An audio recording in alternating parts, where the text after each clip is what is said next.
Hey everybody, my name is Henry Cole. I'm talking to you from beautiful sunny Florida. I am the author and illustrator of children's books. I've helped create over 170 books for kids. I love to draw. I've been drawing ever since I can remember. When I was a little kid, my favorite thing to do was to go outside on our farm and draw pictures of our chickens and other animals on the farm.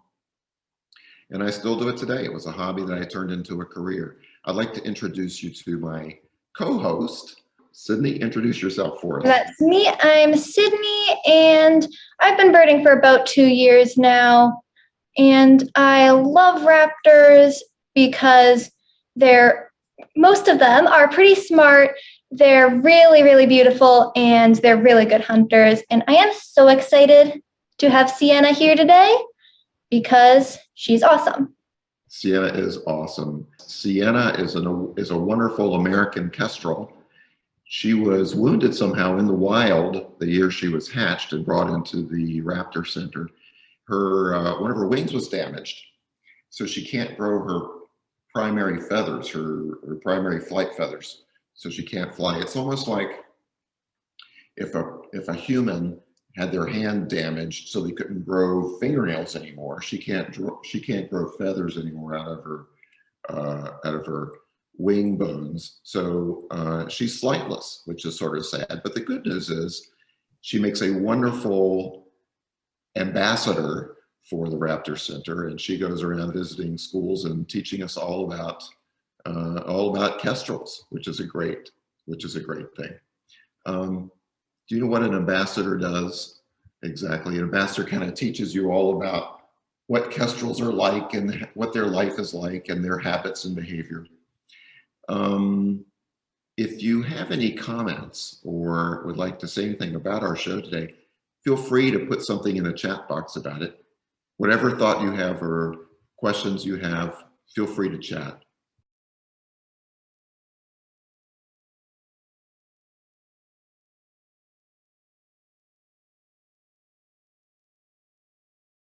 I think you know what, we can start drawing now. You can see I've got a nice big piece of paper behind me, and I've got several pages just in case I goof up, which is probably going to happen. I'm starting today. I've got all sorts of supplies here, but I'm going to try starting out with this wonderful Crayola oil pastel. I love these. I'm using it today because it's nice and dark and rich with color, so it might be able to show up a little better on the camera. I'm also using watercolor pencils, which I love, and drawing sticks from Crayola. So I've got lots of little supplies here that we're going to use. And how about you, Sydney? What are you drawing with today? I'm using colored pencils because they're pretty easy, and yeah, I think they will cover sienna colors pretty well. Right.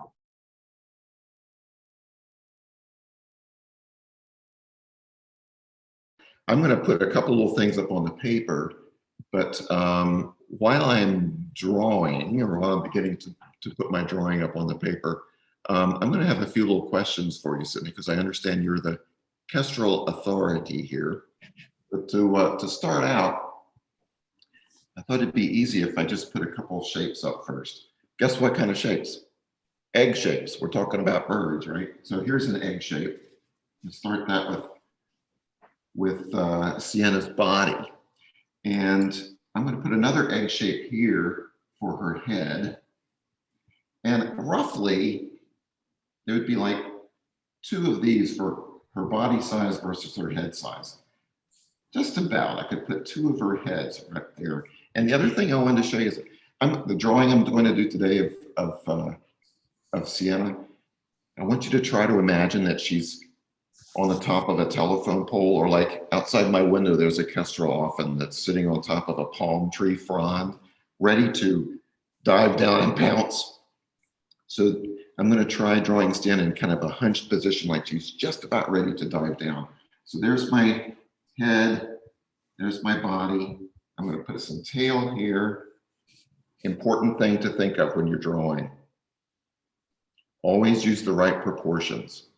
I try to make the head and the body the right proportion. If the head's too big, looks kind of silly. Head's too small, looks kind of silly. So work on this while I ask Sydney a couple questions. First of all, a kestrel is the most common falcon in North America. What makes a falcon a falcon? I know they belong to the hawk family and the osprey family, but what makes a falcon a falcon? Well, there are a lot of things that make a falcon a falcon. One of the things is that they can see for a really far distance. They can see even more clearly than humans can, which is pretty good given that she's such a teensy little bird. And Wait. Sydney, how do we know they can see more clearly than we can? well, that's a pretty complicated question, actually, because it's pretty hard to measure. Because normally, when a kestrel is hunting, they like to fly. And so they're flying toward the thing they're looking at. So every second, whatever they're looking at is getting closer. So it's hard to measure from what distance they can see things. Right.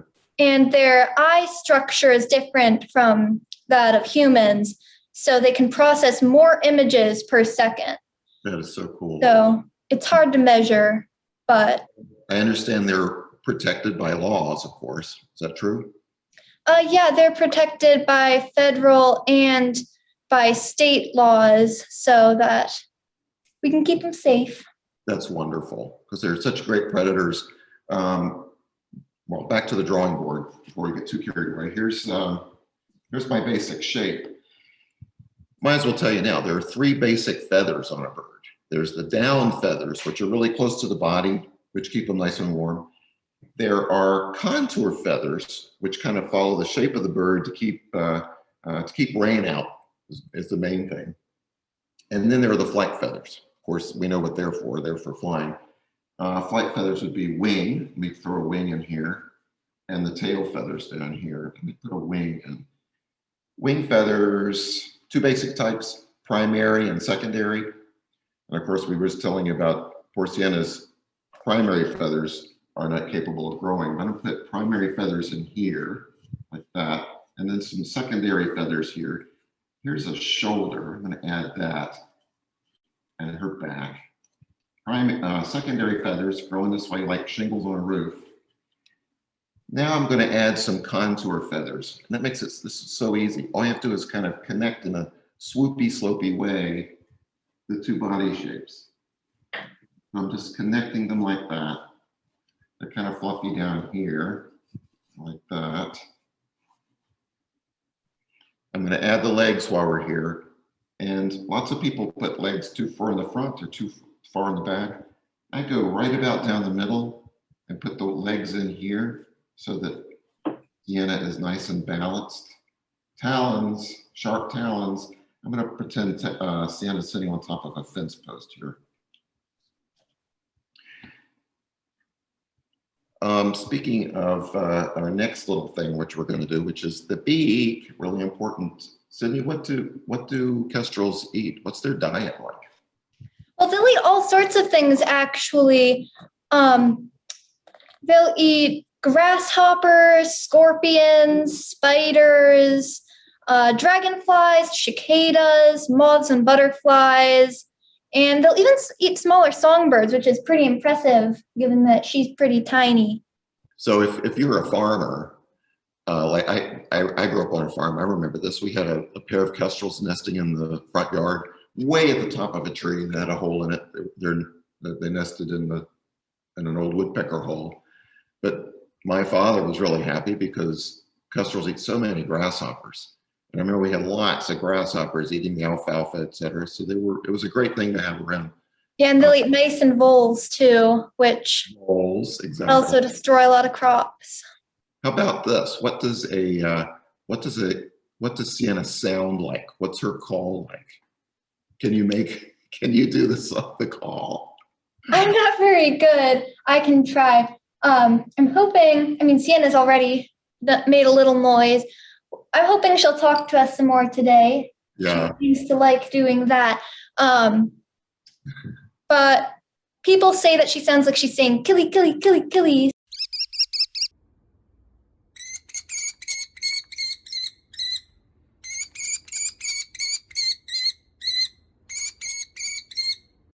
how much Not do kestrels weigh?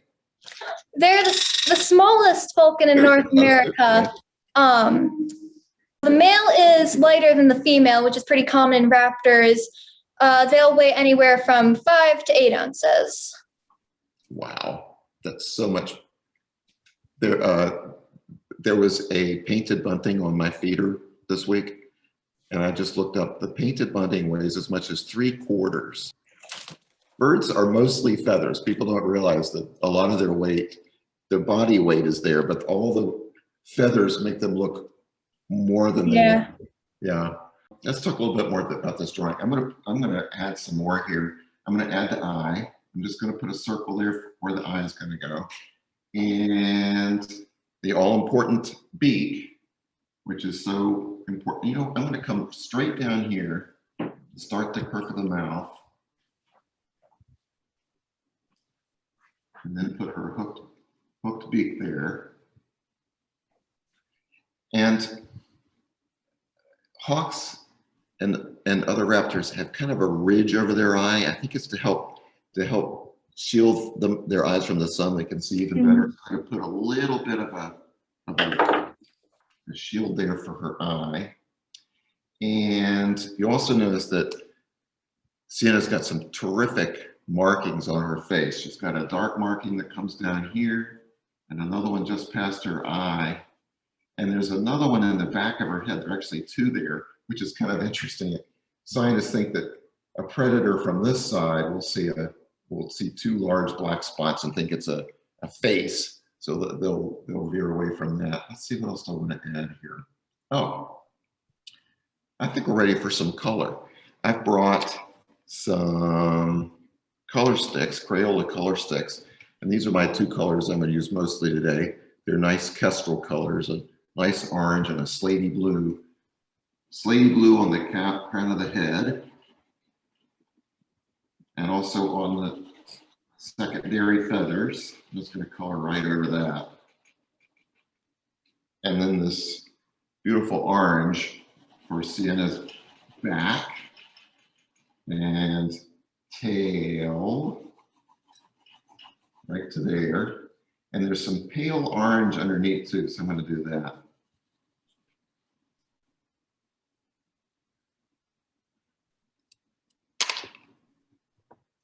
Hey, Sydney, I've heard that kestrels can hover in the air. Do you know about that? You're right, they can do that. It takes a lot of strength, so it's pretty cool. What they'll do to do this is they'll fly into the wind at the same speed as the wind is pushing them back so that they're able to stay in place. And that way they can look down at the ground for little animals down there that they'd want to eat. And that way they can find them without having to fly all over the place. Oh, it's fascinating to watch them. I mean, you're right. It takes a lot of strength to stay in one place. I think of it as like if you're in the swimming pool or swimming somewhere and you're paddling in place. It's like trying to keep in one spot, moving arms. We'll try to think about doing that in the air, or not in the water, but up in the air.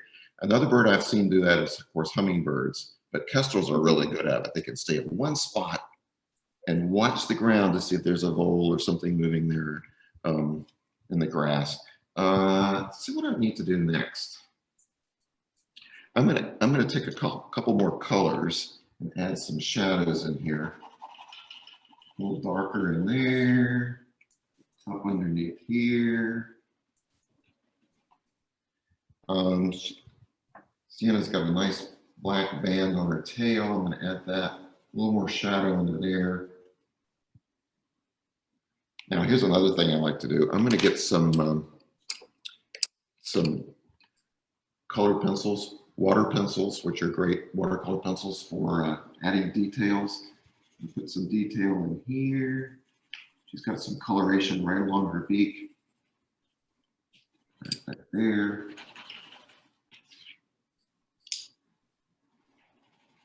Cool thing about these watercolor pencils is that, guess what? You add a little water and blend it around a little bit, which I'm about to do. Now, crucial part here is the eyeball. I'm going to pretend that light is coming in this way and it's hitting the eyeball, which is round and shiny. So there's going to be a little bit of light right where it hits the eye, and the rest of her iris is dark. So I'm going to do that. And then I add a little more shadow to her beak. Coloration there.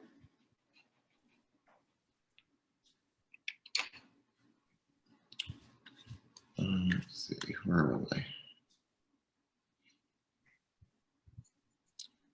Sydney, where would you find kestrels in the wild?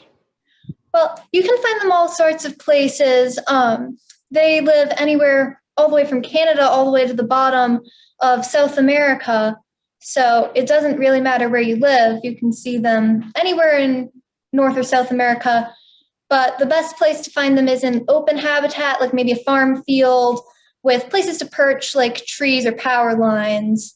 And if you're like driving in the car past like a farm field or something like that, where a kestrel would like to hunt, then you can probably see them, one just looking out the window. You might see one on a power line, something like that. Yeah, open space. You don't have to. Open space where they can hunt and be free. I'm going to add a few little tiny touches here to my kestrel. Are they endangered species? Well, this part is sad, but in some places in the US, they've gone down 93% since the 1960s. So there are a lot less in some places than there were. They aren't considered endangered here in Minnesota, but their numbers are going down a bit here because of development of their habitat by humans, things like that. That is sad. I'm really sorry to hear that news. But I am glad that we can go just about anywhere in North America and have a good chance of seeing kestrels. That's really nice. It's all about knowing where to look. We've talked so much about kestrels today, how important they are to our ecosystem. Sienna, thank you for being such a good model today and an ambassador for kestrels everywhere. Everyone who's watched, please share your drawings with us. Go outside, look for kestrels, and I can't wait to see you again for another session of Drawing with Raptors. Thank you, Sydney, very much for joining us today.